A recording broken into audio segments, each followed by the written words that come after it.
जय नारायण की नमस्कार। आप देख रहे हैं अश्वदेव और मैं हूं डीडी शास्त्री। स्नेह दर्शकों, स्वागत है आपका ट्रांजिट स्पेशल अर्थात गोचर विशेष प्रोग्राम में। सूर्यादि नवग्रहों में जो राजा हैं, प्रत्येक व्यक्ति की जो आत्मा है, भगवान सूर्य नारायण, सूर्यादि नवग्रहों में जिनको राजा कहा जाता है, यह सूर्य ग्रह 14 जनवरी के मध्य रात्रि 2:46 में धनु राशि से आगे बढ़कर मकर राशि में प्रवेश करेंगे और यहीं से उत्तरायण भी प्रारंभ होता है। उत्तरायण का अर्थ होता है जीवन में उन्नति। क्या आपकी राशि पर भी इस अवधि से सूर्य की कुछ अद्भुत कृपा होगी जिससे आपके जीवन में भी उन्नति की संभावना बनती है? इसी पर आधारित हमारा आज का यह एपिसोड है और जो आपके लिए बहुत महत्वपूर्ण होने जा रहा है कि 14 जनवरी से और 13 फरवरी तक जब तक सूर्य ग्रह मकर राशि में रहेंगे, आपकी पत्रिका पर सूर्य ग्रह की कहां दृष्टि रहेगी, किस भाव में विराजमान रहेंगे और आप क्या उपाय करें जिससे आप भी इस अवधि में उत्तरायण की तरह अपने जीवन में उन्नति प्राप्त कर सके। स्नेह दर्शकों, लगभग 1 महीने तक सूर्य ग्रह मकर राशि में रहेंगे। ज्योतिष में सूर्य ग्रह को राजा कहा गया है, इसीलिए ज्योतिष संहिता में बड़ा स्पष्ट आता है कि सूर्य ग्रह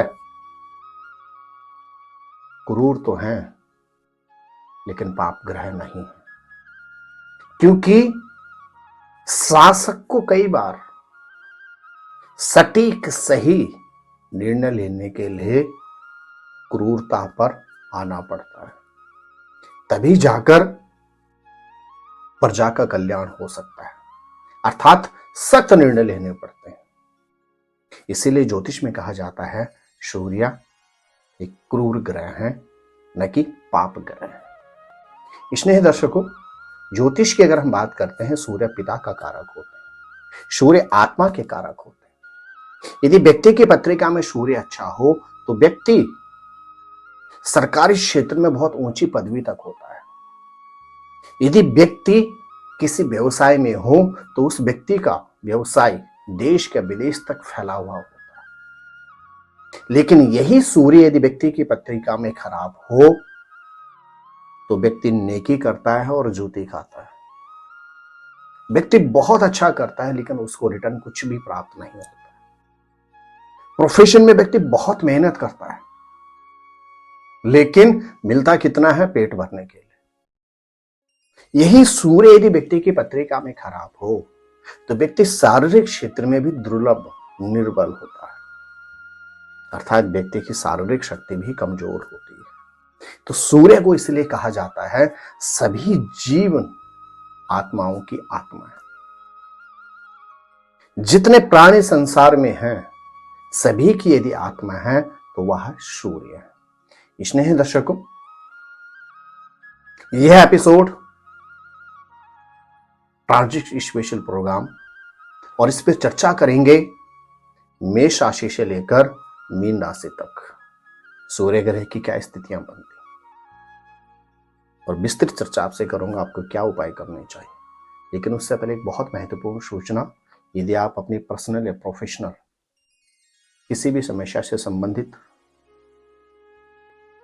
परामर्श प्राप्त करना चाहते हैं अथवा अपने घर, फैक्ट्री, ऑफिस से संबंधित किसी भी तरह का वास्तु परामर्श प्राप्त करना चाहते हैं तो आप दिल्ली अथवा नोएडा हमारे ऑफिस में आकर हमसे मिल भी सकते हैं अथवा टेलीफोनिक कॉल के माध्यम से आप हमसे परामर्श प्राप्त कर सकते हैं।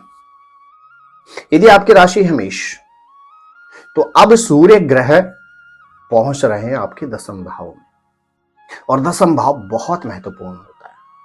ज्योतिष में कहा जाता है 10वां भाव कर्म, प्रोफेशन का होता है। सूर्य ग्रह दसम भाव में बैठेंगे और उनकी दृष्टि होगी चतुर्थ भाव पर। और ज्योतिष में कहा जाता है चतुर्थ भाव दसम से भी महत्वपूर्ण होता है, क्योंकि चतुर्थ भाव होता है परिवार का। आप काम तो तभी कर पाएंगे जब परिवार से ठीक रहेंगे। इसलिए सूर्य ग्रह के पास आप दोनों ऑप्शन रहेंगे आपके, और जीवन के दोनों महत्वपूर्ण भाग रहेंगे। परिवार के ऊपर दृष्टि रहेगी और प्रोफेशन पे स्वयं नियंत्रण करेंगे। तो मेष राशि वालों के लिए 14 जनवरी से लेकर 13 फरवरी तक बहुत महत्वपूर्ण समय होगा। लेकिन इस बार क्या है, सूर्य ग्रह से एक कदम आगे उनके पुत्र शनि हैं, और सूर्य ग्रह से एक कदम पीछे उनके सेनाधिपति मंगल भी हैं, तो साथ में युवराज बुध भी हैं। इसको कहा जाता है पाप कर्तरी योग। आगे और पीछे पाप ग्रह होना, क्योंकि शनि और मंगल दोनों को ही पाप ग्रह कहा जाता है ज्योतिष में। तो यह जो स्थिति है सिंह राशि मेष राशि वालों के लिए कुछ क्षेत्रों में बहुत अच्छी रहेगी, और कुछ कुछ क्षेत्रों में आपको थोड़ा सा संघर्ष भी करना पड़ेगा। लेकिन यदि आप इस अवधि में सूर्य ग्रह के कुछ विशेष उपाय करते हैं तो आप प्रोफेशन और परिवार दोनों जगहों पे बहुत अच्छा सामंजस्य सुव्यवस्थित कर पाएंगे। यदि आपकी राशि है मेष, तो सूर्य ग्रह रहेंगे दसम भाव में, प्रोफेशन के लिए बहुत अच्छा समय है। यदि आप इस अवधि में आप सूर्य ग्रह को मजबूत करते हैं, सूर्य ग्रह के कुछ विशेष उपाय करते हैं, और वैसे भी मेष राशि वालों के सूर्य ग्रह होते हैं पंचमेश के स्वामी, और पंचम भाव किसी भी व्यक्ति की पत्रिका में बहुत महत्वपूर्ण होता है। रिफॉर्म का कारक होता है फिफ्थ हाउस, पंचम भाव। नई दशा नई दिशा का कारक होता है पंचम भाव, नए अवसरों का कारक होता है पंचम भाव। आप सर्विस में है अथवा व्यवसाय में, तो पंचम भाव बहुत महत्वपूर्ण होता है। यदि आप इस अवधि में सूर्य ग्रह को नित्य सूर्य नारायण को जल देते हैं, और रविवार के दिन नमक का परित्याग कर देते हैं, और रविवार के दिन 5 मीठी रोटी बनाकर गाय को खिलाते हैं, तो आप निश्चित मान के चलिएगा आपकी जॉब में बहुत अच्छी उन्नति होगी, परिवार में हर्ष का माहौल वातावरण रहेगा, और आप सर्विस में हैं तो आपको नए दायित्व प्राप्त होंगे। यदि आप व्यवसाय में हैं तो आपके कार्य में कुछ नई चीजें इन्वॉल्व होंगी, आपको नई डील मिलेंगी, नया आपको कार्य मिलेगा। तो यदि आपकी राशि है मेष, तो यह अवधि आपके लिए बहुत महत्वपूर्ण है। आप यह उपाय करें, सूर्य की सत्कृपा आपको प्राप्त होगी। यदि आपकी राशि है वृष, तो अब सूर्य ग्रह प्रवेश करेंगे आपके नवम भाव, और नवम भाव होता भाग्य का। कई लोग आपको मिलते हैं कि क्वालिटी में बहुत अच्छे नहीं होते, नॉलेज ज्ञान बहुत अच्छा नहीं होता, लेकिन भाग्य इतना प्रबल होता है कि हर चीज उनको प्राप्त होती है, सफलता उनको नित्य प्राप्त होती है। तो आपके पास एक अद्भुत समय है। यदि आपकी राशि है वृष, अपने भाग्य को आप प्रबल कर सकते हैं। क्या करना आपने इस अवधि में? सूर्य ग्रह के पास इस अवधि में आपकी पत्रिका के अनुसार 2 भाग रहेंगे। नवम भाव पे सूर्य ग्रह स्वयं विराजमान रहेंगे, और तृतीय भाव जो सिबलिंग भाई बहन का घर होता है, पराक्रम का घर होता है, वहां पर सूर्य ग्रह की दृष्टि रहेगी। यदि आपकी राशि है वृष, आपके पास अद्भुत समय है। अपने भाग्य को आप मजबूत कर सकते हैं, भाई बहनों के साथ अपने रिश्तों को बहुत मधुर कर सकते हैं। शारीरिक क्षेत्र में आपकी जो भी समस्याएं चल रही थी, उससे भी आपको निवृत्ति प्राप्त हो सकती है। क्या करें? 14 जनवरी से लगातार आपने क्या करना है, 13 फरवरी तक प्रत्येक रविवार के दिन तांबे के लोटे में मसूर की दाल और गुड़ रखकर किसी भी धार्मिक स्थल पर अर्पण कर दीजिए, और ओम गृहिणी सूर्याय नमः बोलते हुए सूर्य नारायण को नित्य आप जल दें। आप निश्चित मान के चलेगा भाग्य में वृद्धि होगी, पराक्रम में उन्नति होगी, और भाई बहनों के साथ आपके रिश्ते मधुर होंगे। यदि आपकी राशि है मिथुन, तो 14 जनवरी से लेकर 13 फरवरी तक सूर्य ग्रह रहेंगे आपके अष्टम भाव में, और सूर्य ग्रह की नवम दृष्टि रहेगी आपके द्वितीय भाव में। अष्टम भाव किसी भी व्यक्ति के जीवन में रिफॉर्म के लिए बहुत महत्वपूर्ण होता है, अर्थात पुनर्जन्म के लिए बहुत महत्वपूर्ण होता है। द्वितीय भाव धन का होता है। तो यदि आपकी राशि है मिथुन, तो अब सूर्य ग्रह आपके अष्टम भाव में प्रवेश करेंगे, धन पे भी नियंत्रण रखेंगे और आपकी उन्नति पे भी नियंत्रण रखेंगे। और यदि आपकी राशि है मिथुन और आप इस अवधि में सूर्य ग्रह को करते हैं सक्षम, मजबूत, सूर्य ग्रह के करते हैं कुछ विशेष उपाय, तो आर्थिक क्षेत्र में उन्नति को भी आप प्राप्त करेंगे और साथ ही साथ आपकी बरकत भी बहुत अच्छी होगी। अचानक घटनाओं से भी आपको मुक्ति मिलेगी। तो क्या करना चाहिए आपको इस अवधि में?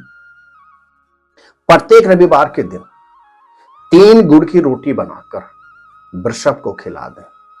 आप पुनः नोट कर ले, यदि आपकी राशि है मिथुन तो प्रत्येक रविवार के दिन 3 मीठी रोटी बनाकर आप वृषभ को खिला दें और साथ ही साथ आपने रविवार को गुड़ और गुड़ के साथ मसूर की दाल का दान करना है। आप निश्चित मान के चलेगा आपको इस अवधि में अद्भुत उन्नति की प्राप्ति होगी। यदि आपकी राशि है कर्क तो अब सूर्य ग्रह आपके सप्तम भाव में प्रवेश कर रहे हैं। सप्तम भाव ज्योतिष में बहुत महत्वपूर्ण होता है क्योंकि सप्तम भाव होता है आपका जीवन साथी अथवा जीवन संगनी का कारक। और कोई भी ग्रह अगर सप्तम भाव में विराजित हो, लगन अर्थात आप पर स्वयं दृष्टि होती है, तो यह आपके पास एक स्वर्णिम अवसर है। यदि आपकी राशि है कर्क, आप अपने दाम्पत्य जीवन को सुमधुर बना सकते हैं। शारीरिक क्षेत्र में भी जो आपके साथ समस्याएं चल रही थी उससे आप मुक्त हो सकते हैं क्योंकि आपकी ऑलरेडी शनि की ढैया चल रही है। एक अद्भुत समय है कर्क राशि वालों के पास। कब से लेके कब तक? आपके ग्रह नक्षत्र कहते हैं 14 जनवरी से लेकर 13 फरवरी तक।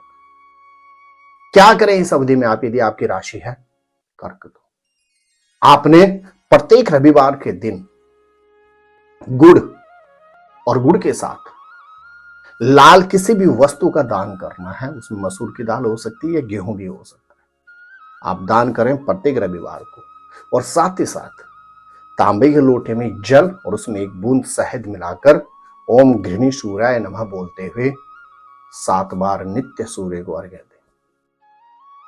आप निश्चित मान के चलेगा दाम्पत्य जीवन में माधुर्यता रहेगी, शारीरिक क्षेत्र में आपको आरोग्यता प्राप्त होगी। और जब दाम्पत्य क्षेत्र में आरोग्यता रहेगी, दाम्पत्य के क्षेत्र में माधुर्यता रहेगी, शारीरिक क्षेत्र में आरोग्यता रहेगी, तो हर क्षेत्र में उन्नति आपको सुनिश्चित प्राप्त होगी। तो प्रिय दर्शकों, क्या ग्रह नक्षत्र कहते हैं सिंह से लेके मीन राशि तक? उसके लिए आपको करना होगा थोड़ा सा इंतजार। तो मेरे प्रिय दर्शकों, यह एपिसोड था ट्रांजिट स्पेशल अर्थात गोचर में परिवर्तन। स्नेही दर्शकों, जो भी आपके लिए मैं ट्रांजिट स्पेशल प्रोग्राम लेके आता हूं, इसको आप समझे अपनी चंद्र राशि के अनुसार। आपको इस वाक्य का विशेष ख्याल रखना है कि इसको आप अपनी चंद्र राशि के अनुसार समझें। चंद्र राशि मून साइन ज्योतिष की हम जो बात करते हैं उसको इंडियन एस्ट्रोलॉजी भी कहा जाता है और डीप एस्ट्रोलॉजी भी कहा जाता है। क्योंकि मून साइन जो ज्योतिष होता है यह चंद्रमा के अनुसार जो राशि निर्धारित होती है वह होती है नक्षत्र की गणना के आधार पर कि आपका जन्म किस दिन हुआ था और उस दिन कौन सा नक्षत्र था। गोचर से रिलेटेड जो भी मैं आपको फलादेश समझाता हूं, ट्रांजेक्शन से रिलेटेड जो भी मैं एपिसोड से लेके आता हूं, उसको आप समझेंगे अपनी चंद्र राशि के अनुसार। तो स्नेही दर्शकों, आप स्वस्थ रहें, मस्त रहें, अपना ख्याल रखें। क्या खास अगले एपिसोड में, उसके लिए आपको करना होगा थोड़ा सा इंतजार। यदि पहली बार आप हमारे इस YouTube चैनल पर आए हैं तो आप चैनल को अवश्य ही सब्सक्राइब करें, बेल आइकन ऑन करके छोड़ें ताकि प्रत्येक वीडियो की नोटिफिकेशन आपको प्राप्त तो हो सके, साथ ही साथ कोई वीडियो आपसे मिस भी ना हो। क्योंकि प्रत्येक वीडियो से या प्रत्येक वीडियो का आपसे कहने के सीधा संबंध होता है। तो आप स्वस्थ रहें, मस्त रहें, अपना ख्याल रखें। जय नारायण की नमस्कार।